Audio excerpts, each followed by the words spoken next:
India, India से बाहर ROC कैसे जाएगा, पैसे कौन देगा, ठीक है ना बेटा। इसलिए any other place in India. Delhi में आपका रजिस्टर ऑफिस है तो आप कैलकाटा में रख सकते हो, मुंबई में रख सकते हो, बट आप सोचो कि मैं जाके न्यूयॉर्क में रख दूं तो वो पॉसिबल नहीं है।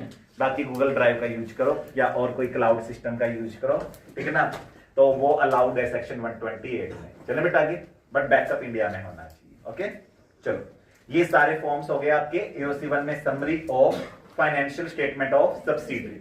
और जो अगर आपको पूरी देखनी है फाइनेंशियल स्टेटमेंट सब्सिडरी की इंडिविजुअल यानी कि स्टैंड अलोन, तो किस पर जाएं, वेबसाइट पर, कंपनी की वेबसाइट पर जाएं। ओके, रिलेटेड पार्टी ट्रांजैक्शन को समराइज फॉर्म में आपको लिखना है एओसी 2 में। जो डिटेल्स गवर्नमेंट मांगेगी वो देनी पड़ेगी आपको, बोर्ड रिपोर्ट का पार्ट है। एओसी 3 के साथ कौन सा था, 3A, ओल्ड एएस वाली पे 3 और न्यू एएस यानी कि इंड एएस वाली पे 3A। और ये समरी बनाने का तरीका है अटैचमेंट्स का। अटैचमेंट जो सेक्शन 136 में बनती है, ठीक है ना बेटा। अटैचमेंट की तीन कंपोनेंट स्टेटमेंट्स कौन कौन सी है, पहली financial statement, audit report, board report, ठीक है ना बेटा। इन तीनों को समराइज करना पड़ता है, अदरवाइज ये 500,000 पेजेस तक पहुंच जाती है, डन है बेटा। चलो, उसके बाद एनुअल फाइलिंग आपको आरओसीएफ करनी है सेक्शन 137 में, एओसी 4 में। और एओसी 4 की टाइम लिमिट क्या है, 30 day from the end of financial year या फॉर कंक्लूजन ऑफ एजीएम,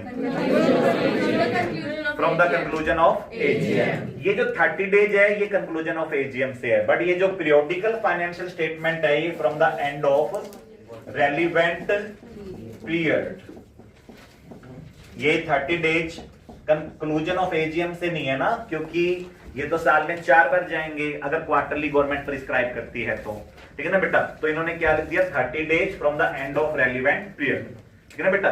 अब मान लो कि अगर गवर्नमेंट इसको क्वार्टरली प्रिस्क्राइब कर देती है तो फिर बताओ पहले क्वार्टर के कब तक जाएंगे, 30 जुलाई, दूसरे क्वार्टर के 30 अक्टूबर, थर्ड क्वार्टर के 30 जनवरी और फोर्थ क्वार्टर के 30 अप्रैल। जबकि एनुअल फाइनेंशियल स्टेटमेंट उस साल की अक्टूबर में जाएगी। तो देखो एनुअल फाइनेंशियल स्टेटमेंट तो कब अक्टूबर में गई है, सरकार को 4 बार उससे पहले इंफॉर्मेशन मिल चुकी, 30 जुलाई को, 30 अक्टूबर को, 30 जैन को और 30 अप्रैल को, यानी